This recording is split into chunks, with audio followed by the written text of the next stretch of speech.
problems with it. Um, it causes a lot of problems, a lot of trouble, especially in our youth.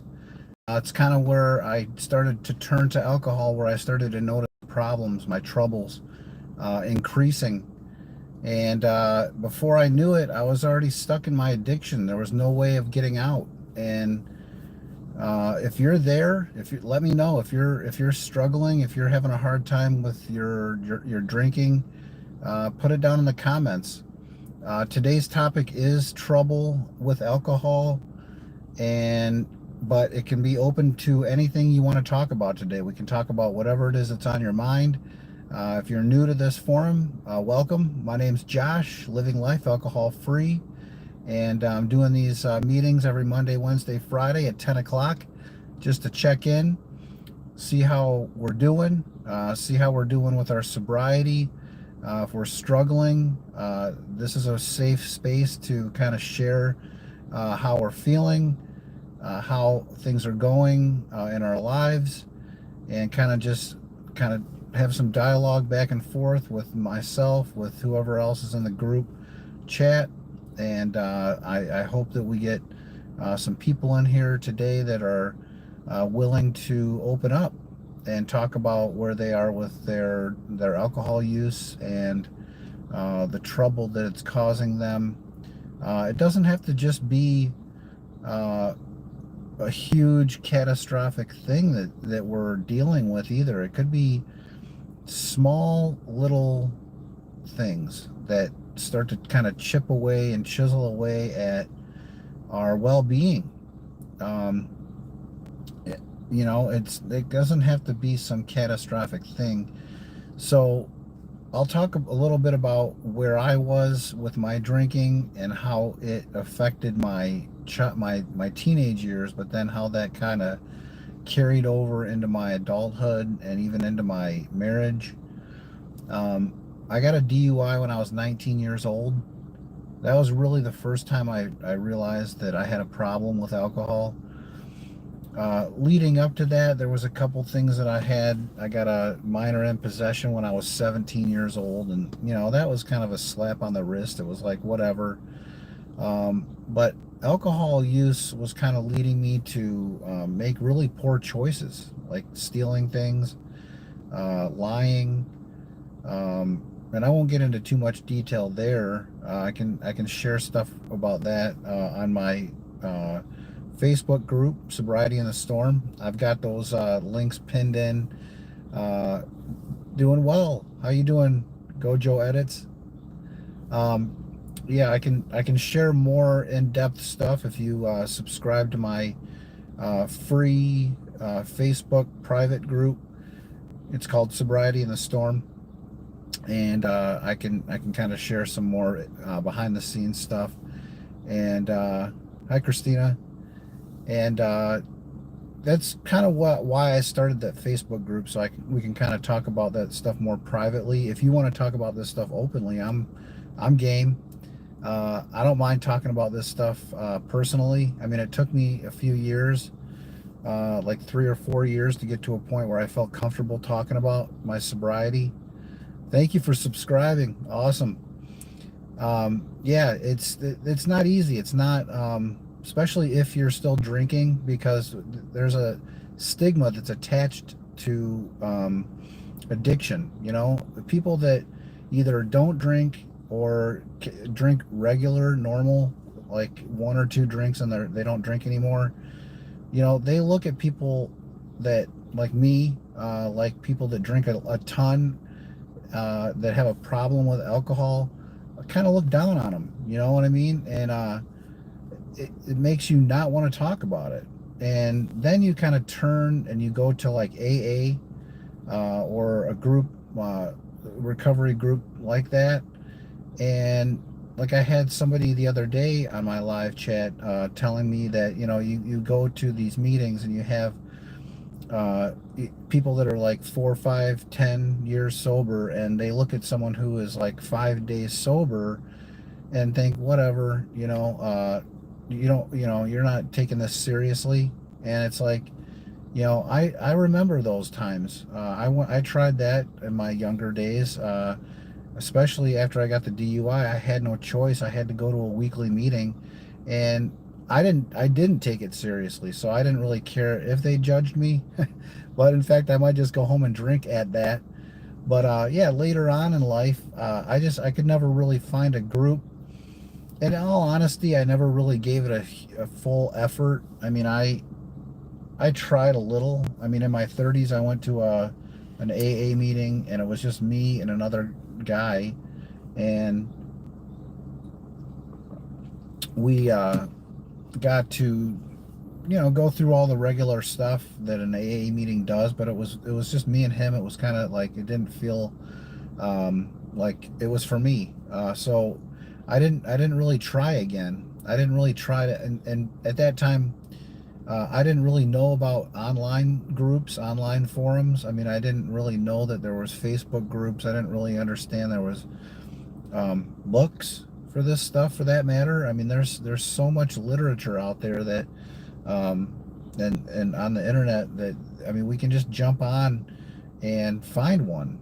And so that's kind of why I started my own, because, you know, we can take someone's word for it. We can resonate with certain people, but then there's other people we don't really resonate with, and those aren't the ones that like make an impact on our lives.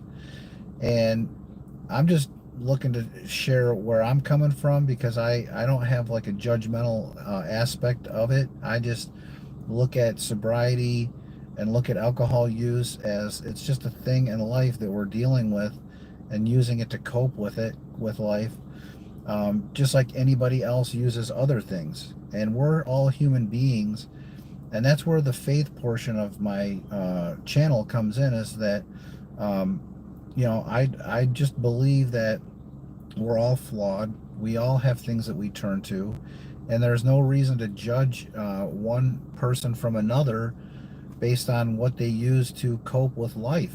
I mean, it is what it is. Some people use food, some people use porn, some people use alcohol, drugs, shopping, gambling. There's so many things that we can turn to cope with life that aren't good for us, but in the moment they feel good.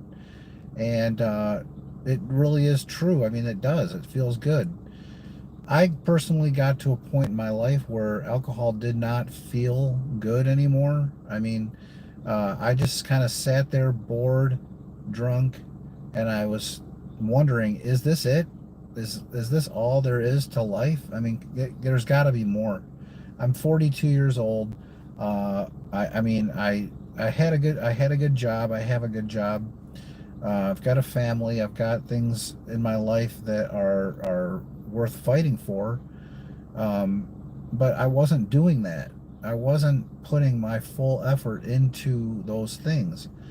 And furthermore, once I stopped drinking and I started really looking at that, I realized I wasn't giving myself a chance. I wasn't giving myself the best opportunity. So this was always about me. It wasn't about anybody else. It wasn't about how people made me feel. It wasn't about how, um, you know, taking care of other people.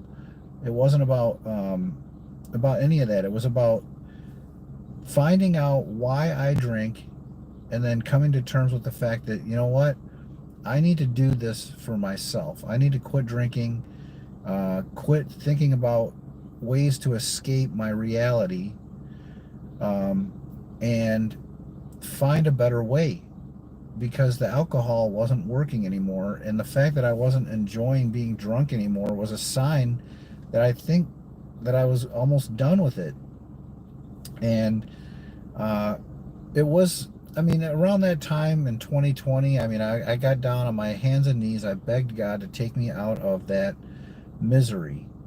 Um, and it wasn't just, please get me sober. It was like, please, like, take me out of this pain, this agony that I'm waking up with every single day, this guilt, this shame, this remorse, this, all these bad feelings. And like I said, I made this kind of a topic about trouble, and how alcohol can play a factor in getting us into trouble. And it doesn't have to be like this big catastrophic thing. It can be little things that chip away at our lives. But every time we turn to alcohol to soothe what's going on in our lives, it can chip away at our mental health, our mental well-being.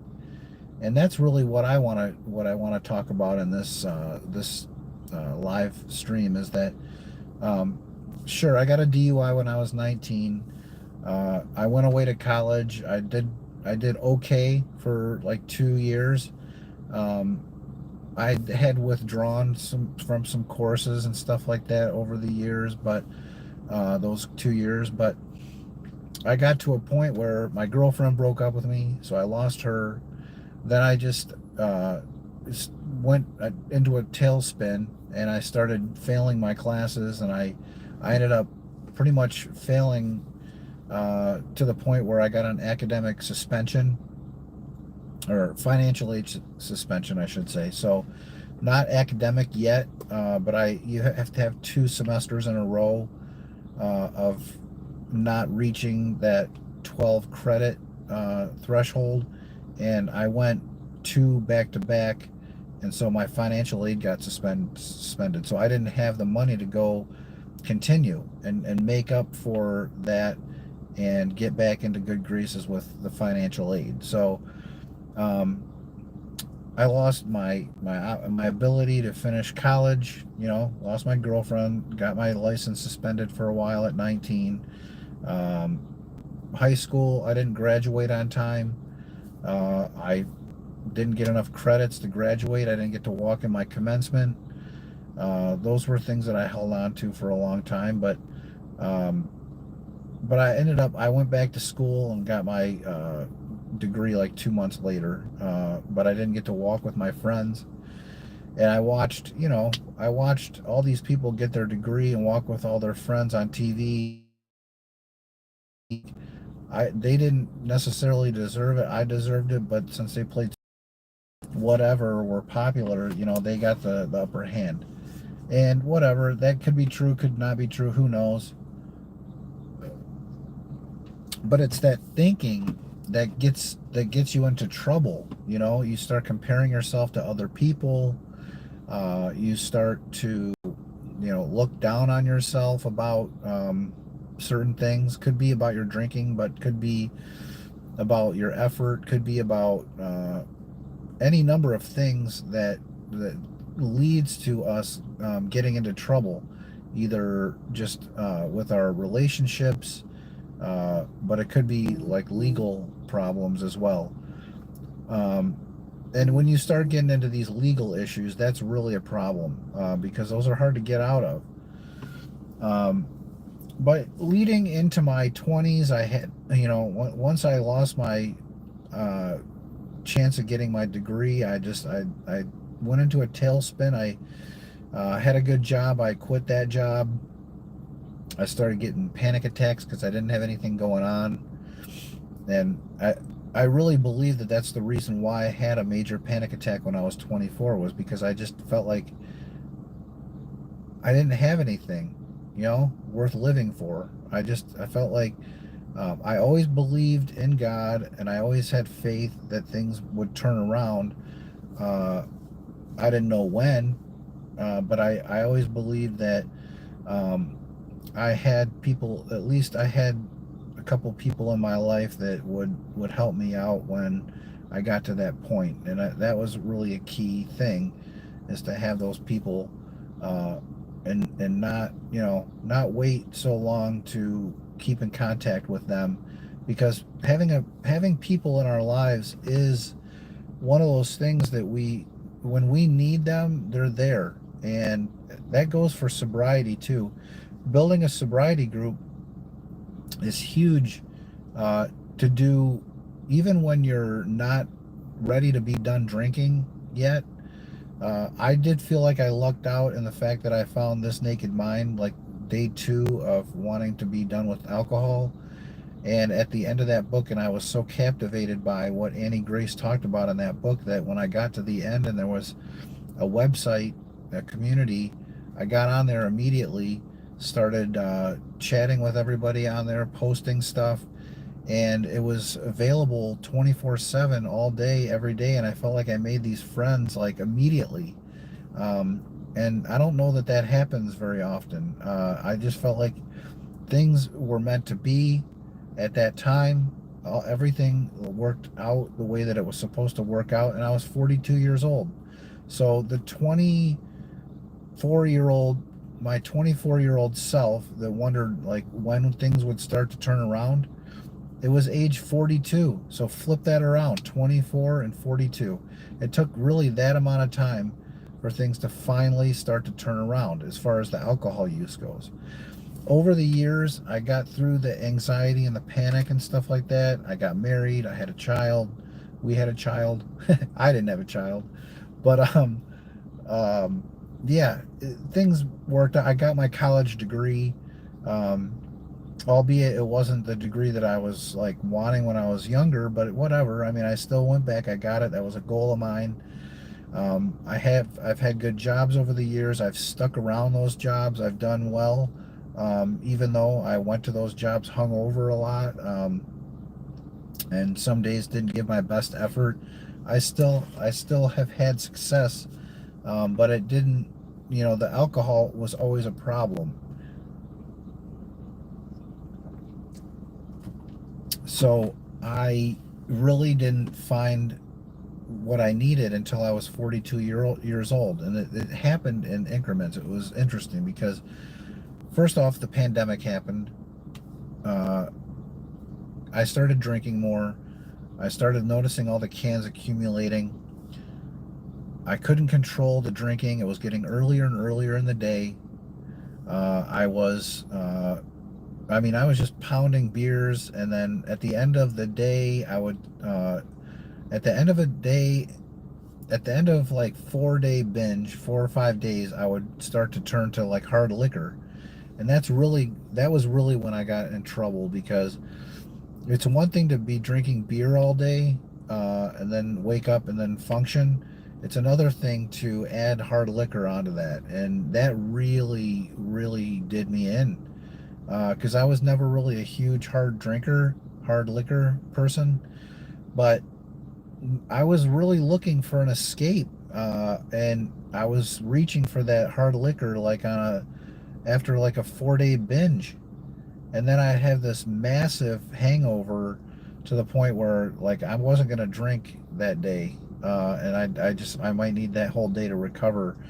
And I felt those were the days that I felt the best. Like, man, I'm done with that binge, but I can't drink that hard liquor again. After drinking beer all day, I can't do that again. And then I would start to drink the binge drinking the beers again, and I would do that for like 4 or 5 days, and again I would turn to that hard liquor and do like 4 or 5 shots or whatever, and end up in the same place. And it was like repeat, rinse and repeat. And that went on for about a month, and I couldn't take it anymore. I begged God to take me out of that, and that was step number one. I mean, that was something that I could control. Surrendering to God and saying, I can't do this anymore by myself. I need help. I can't do it.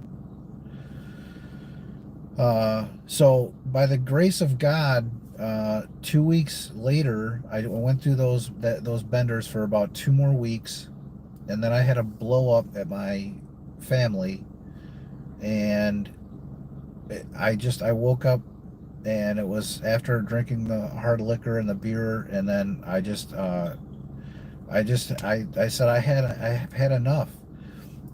It was in that period of time that I sat with those feelings of being bored with alcohol, being drunk, and that's really when I started to think, man, if I don't even like being drunk anymore, why am I continuing doing this?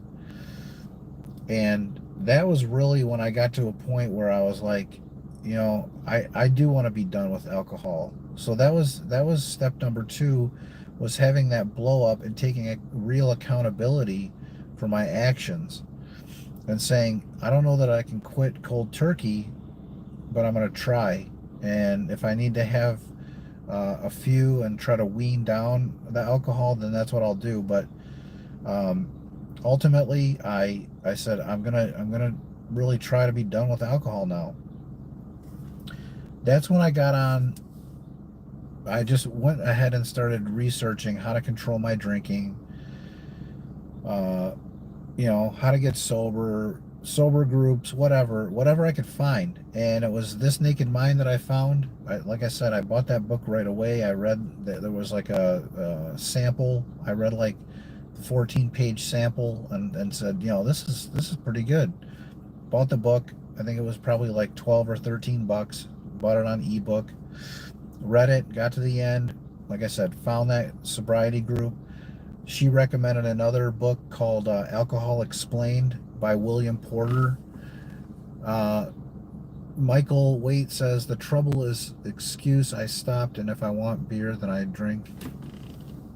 Stop the excuse.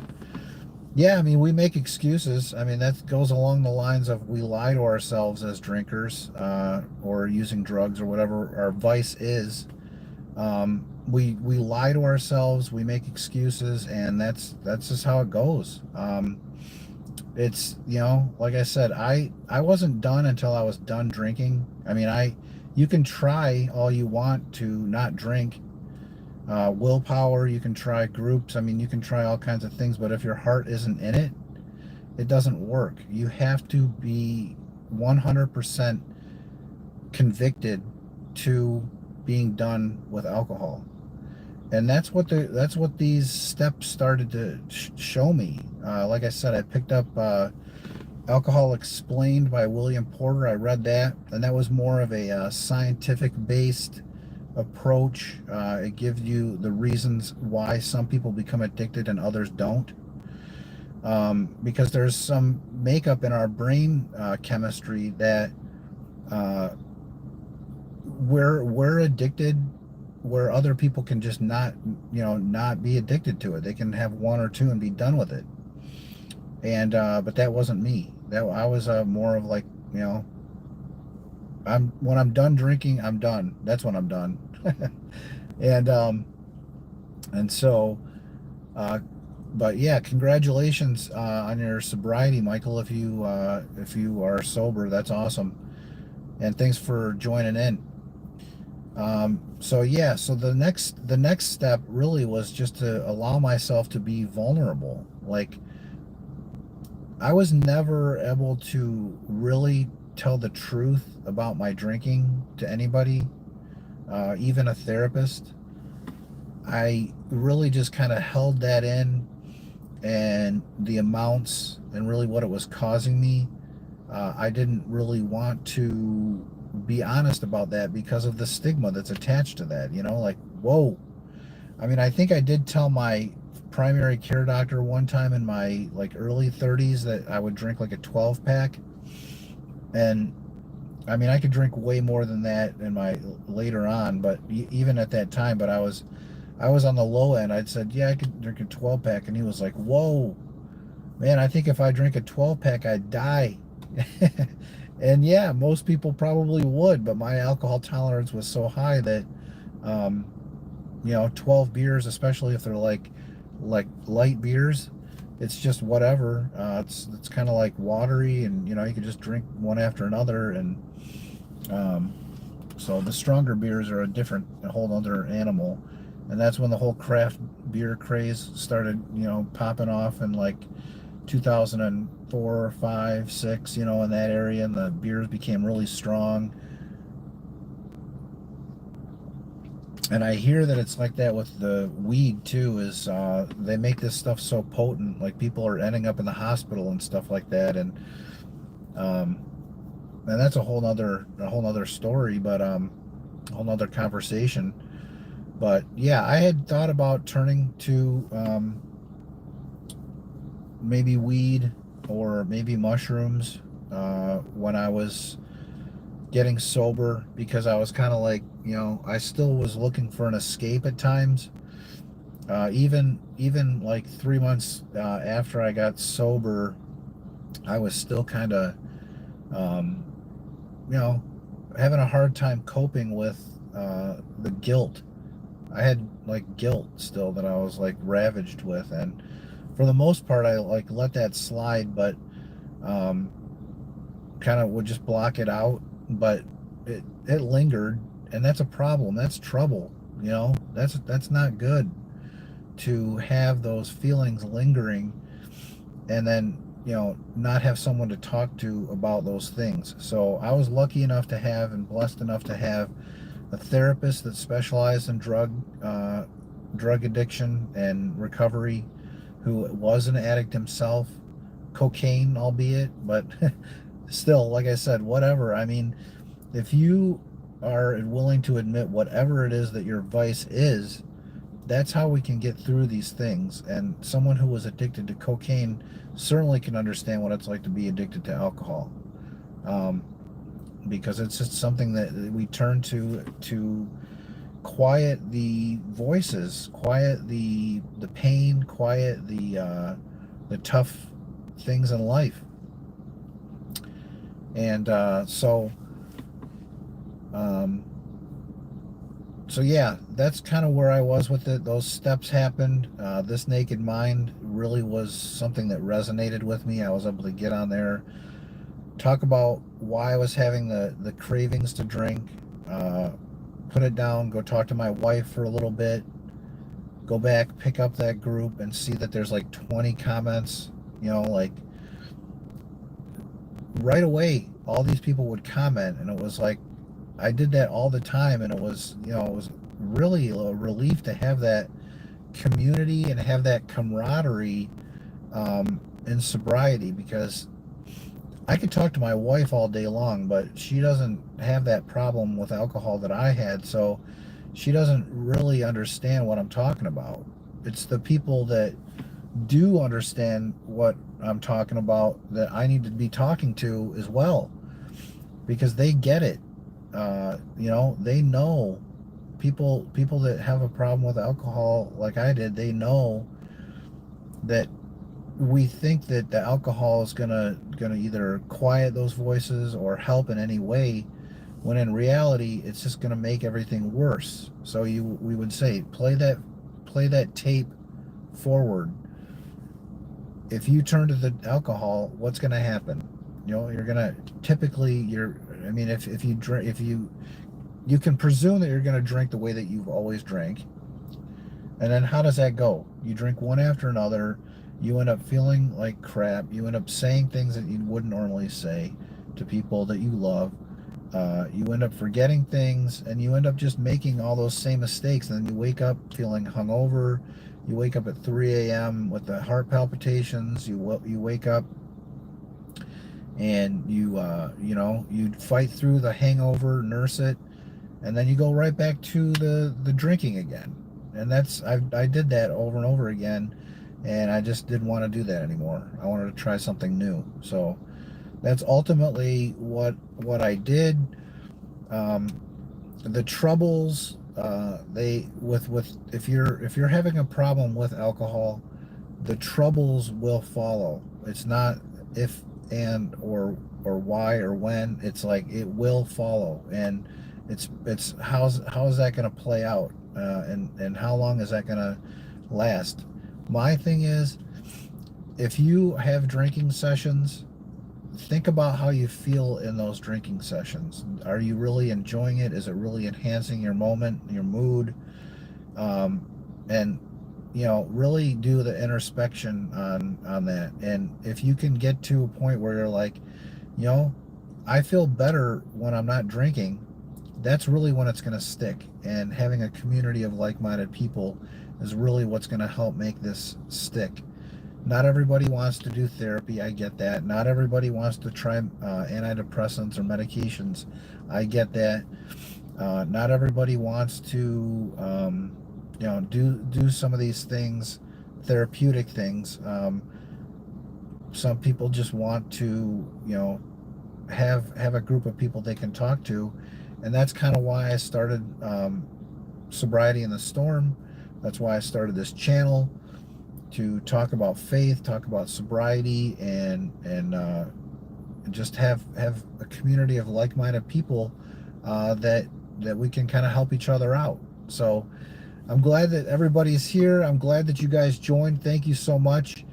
I plan on going about 30 minutes, so we're at about 30, and I'll be back on Wednesday morning, 10 a.m. And I plan on doing these on the vertical, like the vertical forum, like this, so that they show up on the shorts. I did try horizontal a couple times last week. I think it's harder to find. Um, Even though I have close to 1,000 subscribers now, they're not necessarily watching for my live feeds yet. So when this community starts to build up, and I pray that it will, um, with all of your support, we'll be able to build up this community and make it one that's going to grow strong and help everybody and be sober and live a healthy life, an alcohol-free life. Because one thing that I learned pretty early on was that alcohol-free living is better. I always thought that I'd miss drinking, but the fact of the matter is I don't miss it at all. Alcohol really, it stunts everything, causes us to get into trouble, and it's really not worth it. So we don't have to deal with any of that. There's no mental gymnastics that we have to do and deal with all that. So have a great sober day, everybody. We'll talk to you soon, and see you Wednesday at 10, or on my channel. Come on over and like and subscribe if you've found this video helpful, and support the channel. Love y'all. Have a great day. Thank you.